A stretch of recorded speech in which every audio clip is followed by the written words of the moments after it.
always, I always say that I don't like to have a monologue, so I always expect to have a discussion, a dialogue with everybody.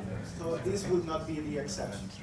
Okay? So if you have a question, if you have a comment, if you have any doubt, please just raise your hand and we'll try to accommodate. Mari, do you have a question? No, just practice. You see, so anyways, also we have a limited amount of time today. And I just remember that I need to speak slowly because Grecia is helping us with the translation. And I tend to speak fast, right? Sometimes.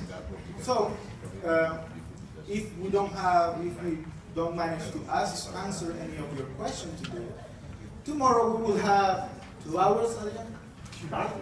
2 hours tomorrow, yeah? For the regions. But anyway, we will try to accommodate all your questions today. So, but let me introduce myself for those of you who haven't met me in person before. So, my name is Eduardo Gonzalez. I'm based in Nicaragua, and currently I'm the manager of the GRC project implementation, which is the audit management software. Joining me is Grecia Castillo in the back, who's also based in Nicaragua, who is supporting us all in the project, right? So I want to talk about 3 things today, and we'll try to convey 3 things. First, what has been the story of GRC so far? Okay? You will be surprised how long the story is. Next one is what is happening in GRC, the numbers. Today, some general numbers. We may get to the fun things tomorrow, but today we'll have some interesting numbers also. And the last one is a glimpse into the future. I want to talk about what the idea of what is going to happen in the next couple of years, in the next couple of months even. Okay? So let's get to the chase. First, where did it begin? Anybody has an idea of when we just started to talk about audit management software, audit software? Anybody? Last year. Last year? Good guess. Any other guess? 5 years ago, Mari? Anybody else? No? Hello? Since the beginning. 3 years? Well, actually, we have a guest there. We have a team there, right? Actually, the discussion started in 1998. Woo, yeah! I wasn't even working at that time. I was Period. born. Yeah, right. Yes, in Y2K, around that, remember Y2K? Bug Y2K? So around that time, the itch for automation, the itch for audit management software, for automation of the audit began.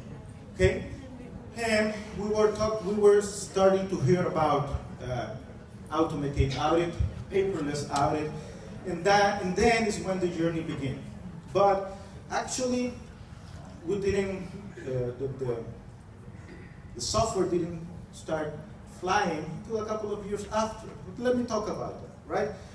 What was before? Remember the work papers? Thank you, Don Carlos. Remember, Don Carlos, remember how you were used to get paid? By the what? By the kilograms of the paper. Exactly.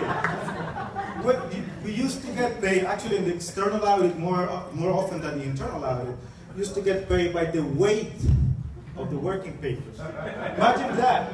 Imagine that, you know, all suited up and working with 50 kilograms of papers. That's incredible. Number of findings, right? Now Adrian is saying you're going to get paid by the number of findings. That's dangerous. The next one, filing. Okay? Some of at the beginning of when we starting of the audit, we remember filing. Okay? Cabinets after cabinets, desk after desk, box after box of documents, right? And you need to sort it out. You need to say, this is file number 123, this is file number 321 for this fiscal year, so on and so forward, right? And then the review process. Okay, everything, all the review is done manually. Okay, all the kilograms of working papers reviewed manually, right? Well, then we started looking at the options. I raise the question again. When do you think that we started talking about real options? Well, that's a good guess. But this time I cheated. That's not the year. Anybody? No? I would not give a year, but I would say when Audit came on board. That's a really good guess. That is a really good guess. And when did Audit came on board? Audit don't say that. That's cheating. So don't say it. 2011. Huh? 12? Everybody raise the bet? 2011. 2011. 2011 August. 2011 August. Exactly. We started actually with a little, I don't want to sound like brown nosing, but with the right leadership, the discussion starts. It's what's put on the table, right? So we started talking about 7 years ago. Again, imagine 1998. That was how many? How long? 20 years. 20 years ago, right? So the topic was put on standby for how many? How many years? Do the math? 13. How much? 13. 13 years. So then we started looking at options. And, well, everything came to life in 2015. Grace, where's Grace? I don't see Grace. Here, Grace, right? We identified the options in 2015, right, Grace? And then we began the initial configuration. In 2015, 2016, the configuration and all what the software lingo calls it, the overview, the override of configuration started, right? And everybody remember Dubai? The first training of the GRC happened in Dubai, right? It was actually my birthday. Wow. Yeah, and I will have a really nice cake. Yeah? I got the present, that's right. I got as a present, I got a project to manage. Right? So, but we had the first trainings in Dubai, and then started actually getting into the meat, getting into the configuration of the software, getting into what we want from the software, right? Then after that, well, that is when we came on board. The support team was set up, meaning me, myself, and our dear Gutierrez, right? Right? So that's when we began, and then user training started. Your user training, right? We were here actually 1 year ago, right, Maddie? Yes. Yeah? You need to what? You need to look at? You. Yeah, thank you. Trambiatuan, you need to click, look, and click, right? So that happened during fiscal year 17 or calendar year 17. I would like to call it this calendar fiscal year because it's a mixture of everything. So in 2017, the training happened. And by the end of 17, and it starts of 18, we went full live. And I'm happy to officially announce that we are 100% live as it is right now. Although I would need to say that there's a couple of stars in there. Because we don't have staff in Haiti, but the manager is training, is using the software. So we may not have an audit directly in Haiti, but the next one will be there. In the case of Audit, we'll also have the same case in Sudan. But the next audit is completely live, although we don't have staff there, okay? But the OTT is being managed in both of them through the software. So it's a matter of staffing, not status. Then the next one is the future, right? That's what I want to introduce today and talk about it, right? Because there's a couple of really nice topics, and actually I'll talk with Felix before about some questions that he had, and the future will answer those questions. So, first question that may raise for the ones of us that are not completely clear is, what is GRC? Well, GRC is actually, the software's name is NK Insight. It is provided, the developer is Morgan Kai, based in the UK or England. Yeah? So, and Basically, the software is an audit management software, which objective is to improve and optimize resource allocation, process, and by it to reduce errors, improving reviews. Okay? Who uses MK Insight beside us, right? Because we are currently using it full live. Well, we have a broad spectrum of entities, from government to private to non-profit, right? Then, what are the key advantages of MK? Well, the first one is the access of information, right? Any browser, your clients, yourself, can access information on audit status, on finding status, provide feedback on status, right? Next, automatic follow-up. How many of you have been receiving some emails, some annoying emails at the beginning, but then, they may be annoying at the beginning, but then you will realize that you will no longer need to ask your client for specific information because the software did it for you. Okay? Baby steps though, right? We need to get there. We need to get through the up the learning curve, right? Then single database. And I know if Sana will be here, she will agree with me on this completely, right? One single database from which we extract information from, right?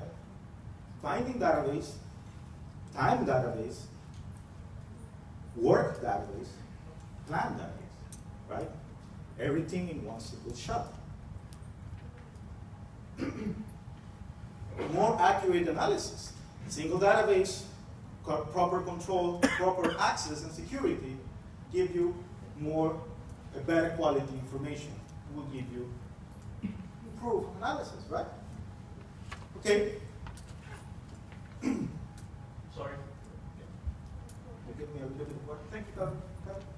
Risk assessment made easier through the automation of some of the risk factor calculation. And when I say some, it's because we need to mature in the risk factors itself. And with it, the risk assessment will be done automatically. And the software will tell us where to go, right? It will tell us the suggested interval. Everybody has been playing around with the annual planning. Remember Mari in Sri Lanka, right? Maybe not the bandwidth, right? Maybe not the bandwidth at that time, but annual planning will give you, through the risk assessment, the frequency of the audits. So it will simplify what we used to do in Excel every year, right? In the system, we only need to update what has been changed. Then, your favorite, I'm pretty sure your favorite, right? Timesheets? Right? Right? Your favorite, my favorite, timesheet, time tracking, expense tracking.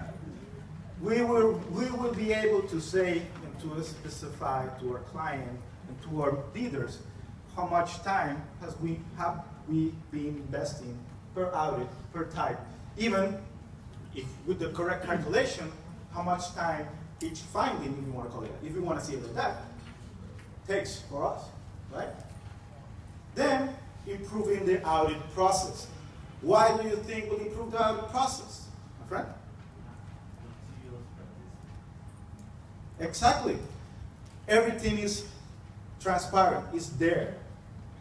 So mistakes are obvious. Maybe I shouldn't call it mistakes, but yes, mistakes are obvious. And leaders and supervisors will be able to fix and improve the work of us. And as we move on the learning curve, that will be even better and better and better. Okay? Although the system is a tool, always remember that the information will be there, but the supervisors and the leaders are quite important in getting it done, in getting it fixed, correct?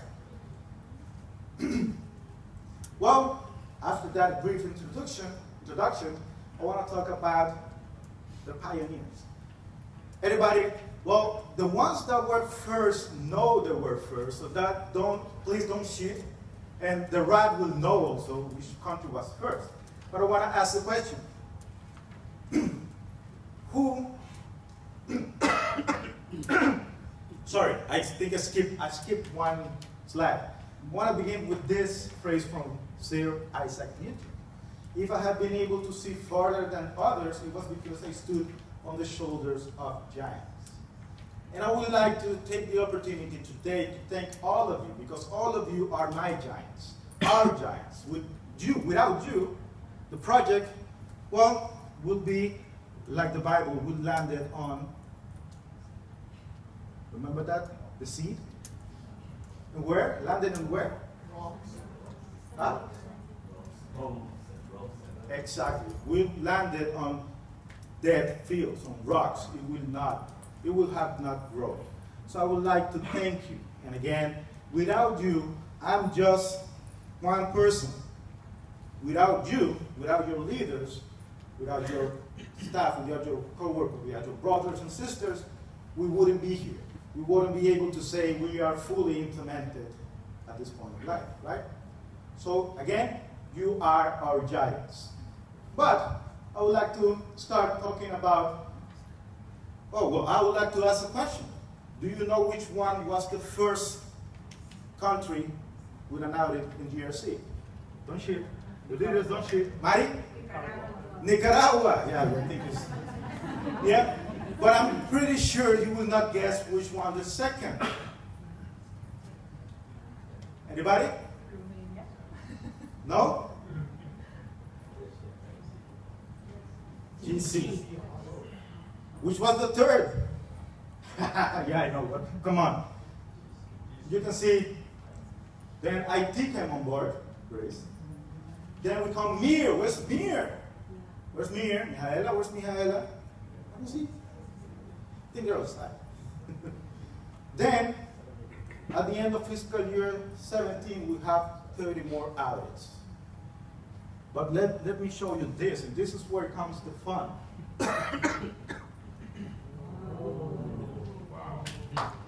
Yes, please. For you.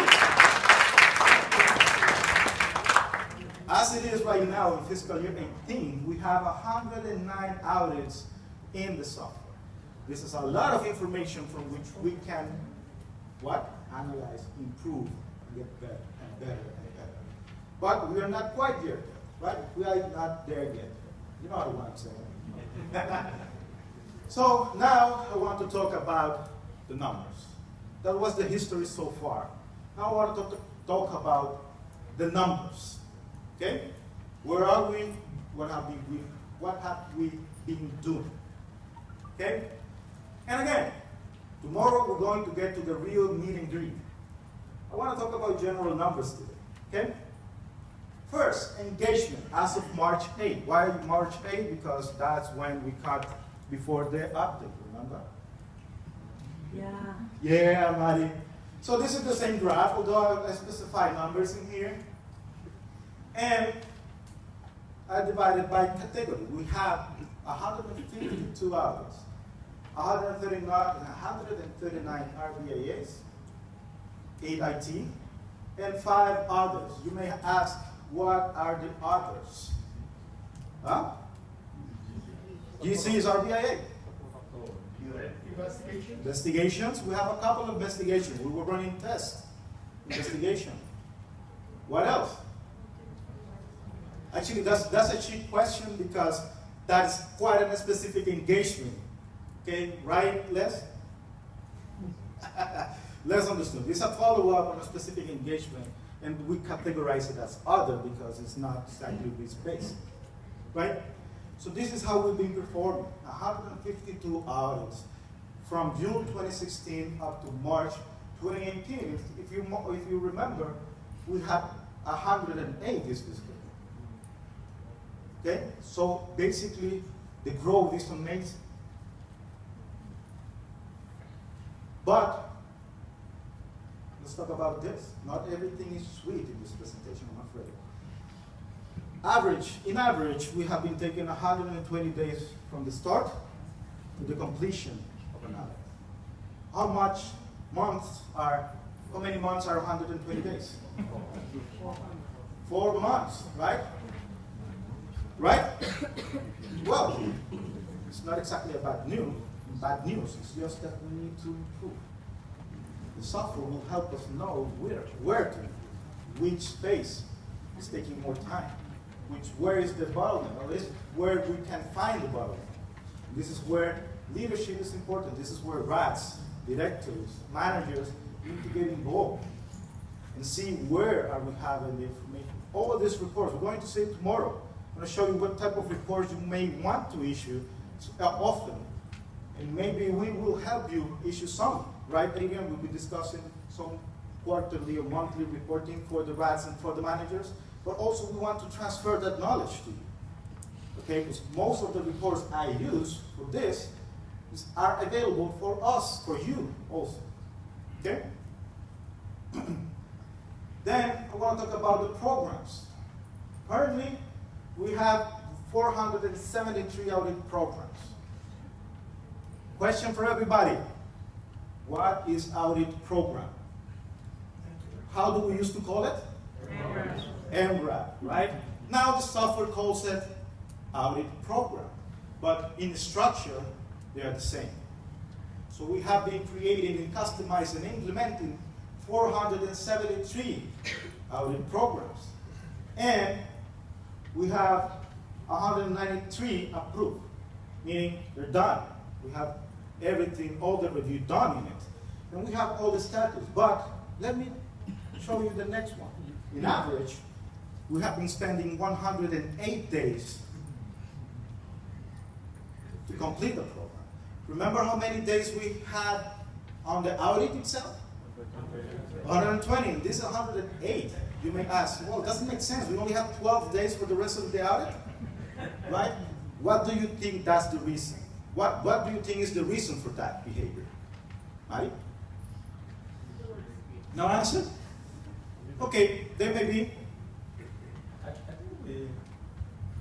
At least from what I've seen in my region is sometimes the program is even complete, but the status we haven't changed the status. So it will still be outstanding as incomplete, but it's actually complete. I mean, if you ask us, we tell you it's complete. We haven't just changed the status. Exactly. So it's a matter of using and following the proper step and being up to the date on the process of this and the state of the audit and the program. What are the reasons?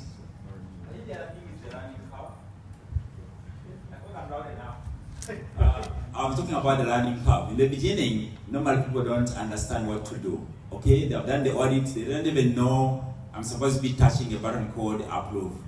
So that causes a delay. Thank you.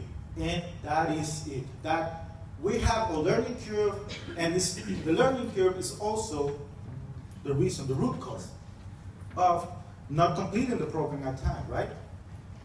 But we need to be on top of this, right? We will also, remember, we will need to, the leaders, the supervisors will need to be on top of this status and following up and updating and completing, closing, so on and so forward. Correct? Yeah? What else do you think influences in the gap between audit duration and program duration? Okay, let me answer my question. Okay? We have been noticing that sometimes we work outside of the software and then we upload, right? We want to avoid that. That's why we need leadership support to be on top of that. Okay? We need to start and finish in the software. Not start outside, in the middle I upload. Why? Because it creates these gaps. Okay? And if we have these gaps, we will not be able to provide exact information, accurate information, to make decisions, right? And to improve. And, well, I will also, actually, now that I think about it, that is also part of the learning curve. but we need to be aware of it. And we need to be on top of this. That's why we need to have the proper reporting tools. I'm going too fast? Yeah? Okay, next one. Time allocation. We have 55% of non-audit time overall. This is from the beginning of the software. So you may say, this may change on the next in the new fiscal years. Yes, that's the idea. But we still need to be on top of this. Okay? We still need to be aware of where our staff is allocating time. This is per region. I don't want to stop in there. I want to go to the next one because I don't want to make comparisons. Okay? So, what I want to make comparisons is by role. Felix, do you find something interesting in those time distribution by roles? Mari? Yeah, I don't know why I have time. The supervisors, all of them are non-audit. But however, the senior auditors put more time on audit than the auditors. Exactly. So actually this raises the question, are we using the codes properly? Right? Well, that gives me a follow-up question. Are we reviewing the timesheets properly? Right? But are we trained properly? That is on me. That's why we will emphasize training on timesheets again and again until we get it right, until we're satisfied with it. But we will need always your support because we need to be on top of this. We need to be aware and following this up. Look at this. We have 500, I think I made a mistake putting black numbers, right? You should put white numbers. But the red piece of the pie is timesheets that hasn't been created yet. Look at that. That's 588 weeks of time that has not been accounted for. Yeah?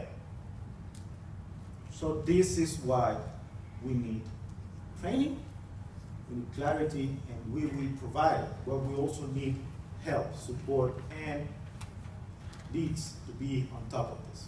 Leads and directors. Les?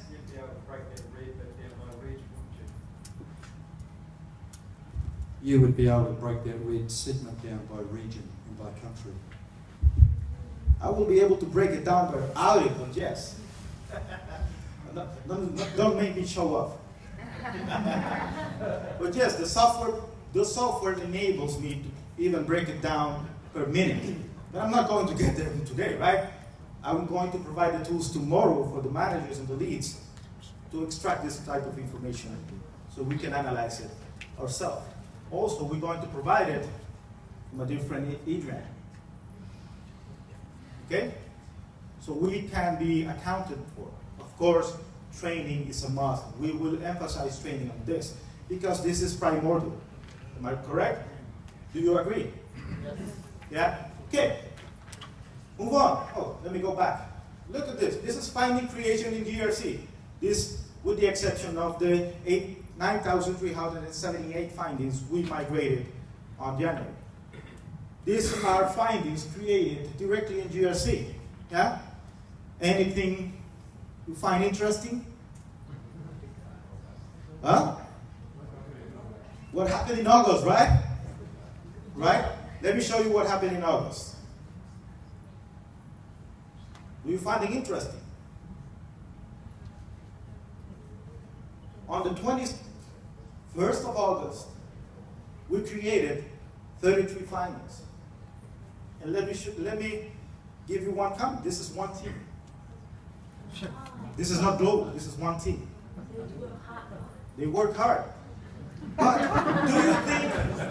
do you think it is normal to create 33 findings in one day? No. Huh? No. Why not? Why not?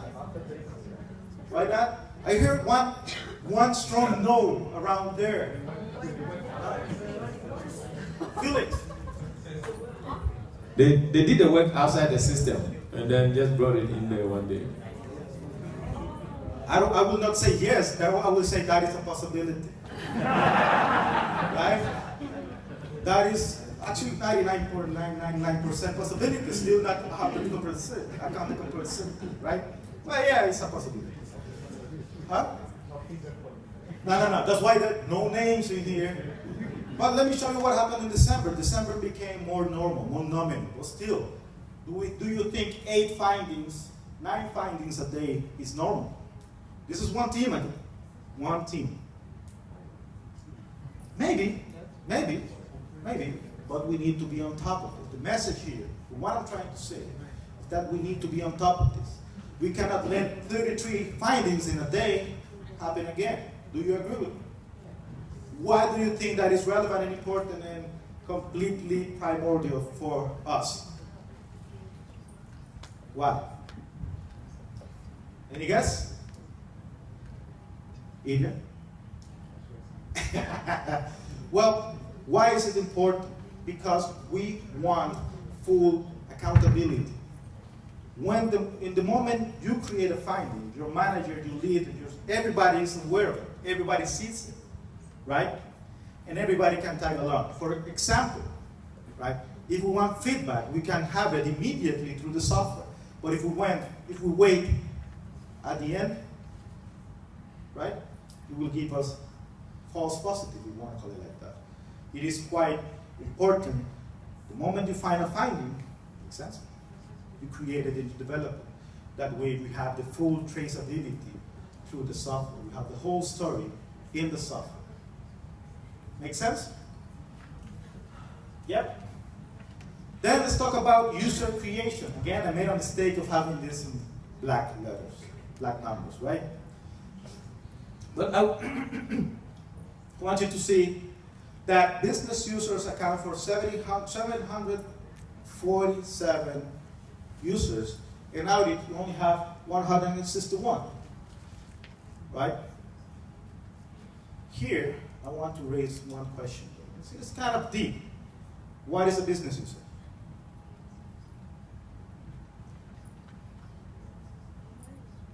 Come on. What is a business user? Dilipa? Those who are supposed to implement our recommendations. Okay, thank you. And I have a follow-up. Do you think that, let me really think about this question. How up or down the chain do you think we should address our findings to? Chain of command. Let me look at my notes because I don't remember the number. Do you think that we should have 200 accountants? Accountants. No. As business users? No. No? Do you think that we should have, that's 19, it's not that much, but development facilitators as business users? No. Why? Carlos? Gotta go to the leader. Gotta go to the leader. Yeah? So, the question I want to raise and the awareness I want to provide is we really need to think who our business users are. I don't have a problem creating 5,000 business users, they're free, right? But we really need to think because who our business users are is how much impact we're going to have with the finding. Do you agree at some level with that, with me? Yeah? So this is what I want to raise here. Okay? We need to be really conscious, self-conscious of who we are allocating as responsible owner. And who's the last one? Responsible owner, who's the last one? Executive, thank you. Okay? Well, before I go there, I want to open the mic for any questions about the numbers. Don Carlos. Well, I didn't see that in your makeup. I don't know if I missed it, but do you have the average? I don't know if the system can provide that. The average of weeks that is taken per each RBIA from the beginning to the completion? Yes, I did not put it on weeks, I put it in days. Oh, I think I skipped it. Right here, sorry.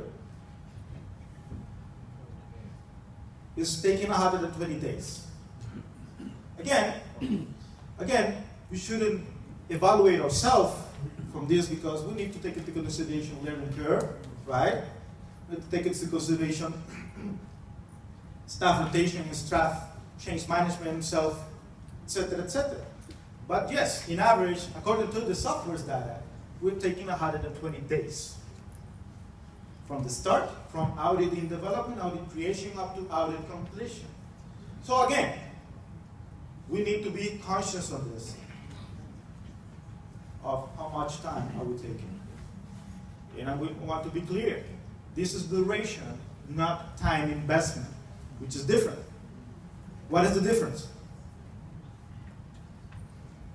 Non-code time. Non-audit and audit codes, right? This audit may have lasted 120 days, but we actually only invested 100 hours, 100 days worth of hours. Am I correct? Right? So again, don't take this just to go punish your teams. No, please. Be careful. We need to be aware of this. We need to be on top of this. We need to be self-conscious. This is where the software comes and adds value to us, right? But we need to be, again, on top of this information. And we will provide the tools, the tools for you, your leaders, and your teams, to extract this information.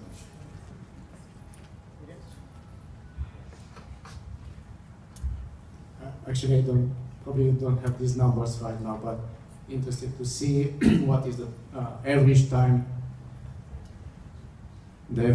from the exit meeting till the end of the report. So this is the full time span of the audit, which is right, but our KPIs, we're looking from the exit meeting and how many days it takes to give the report, make it final. If you don't have the numbers, tomorrow. Yeah, you read my mind? So, yes, it is possible, it is feasible, it is quite fast to get that data. But I didn't want to go down that deep into the details today. Otherwise, we'll be talking for, and I don't have any more time, hours. So, let me go. Any other questions? Sorry, well, if you have more questions, I will give the mic to Ernest. My question, I would like to know whether the system from your data can also provide the standard time, for example, because you are now providing the actual, but is it possible from the system also to draw the standard? Then, is it possible for the system also to bring out like alerts sometimes in, let's say for the planning to be able to show the auditor whether we have run out of the time? Thank you, and that is a really good question. That is linked with scheduling. If you did all the steps for planning, scheduling will give you the notification. Although custom notifications are coming in version 11. No, I've been talking about version 11 since like forever, but now it's finally coming end of April, right? So end of April, with that notification, we will be able to receive emails, custom emails, if we have run out of time. Currently, the notification will be on your to-do list. Remember the My Key Insight? There you will see a audit out of time. Audit, I don't remember the exact word, but it says the audit that has come out of your initial time. Okay, so I will need to move fast right now. We can go into effective tomorrow. Huh? We can go into effective tomorrow. Yeah, I think yes, that is a good. Well, I will also talk about the future tomorrow. Sorry, we ran out of time. I like to speak a lot. So I would like to thank you, and I was going to do this at the end, but anyway, now is the end, right? Yeah. Right? So first of all, again, I would like to reiterate that thank you for all the team, all of you. Without you, without your leaders, without the RAT, without Adrian, without Chris, without everybody, and especially without Audit, we will not be here, right? This has been a success thanks to you. Not me, not anybody else, you. All of us as a team were the ones that make this possible. And I would like to also take a chance to take this opportunity to thank GRC. Right? Without GRC, I wouldn't be here. Without you, GRC wouldn't be here also. So, thank you all, but thank you, GRC. Thank you. Thank you. Perfect. Gracias, Eduardo. I feel like we should thank our donors, because without them,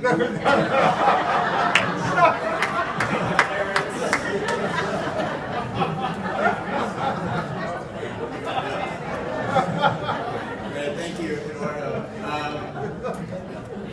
We have come to the end of a great 3 days, and I definitely want to give Audit the last word. I just have a couple of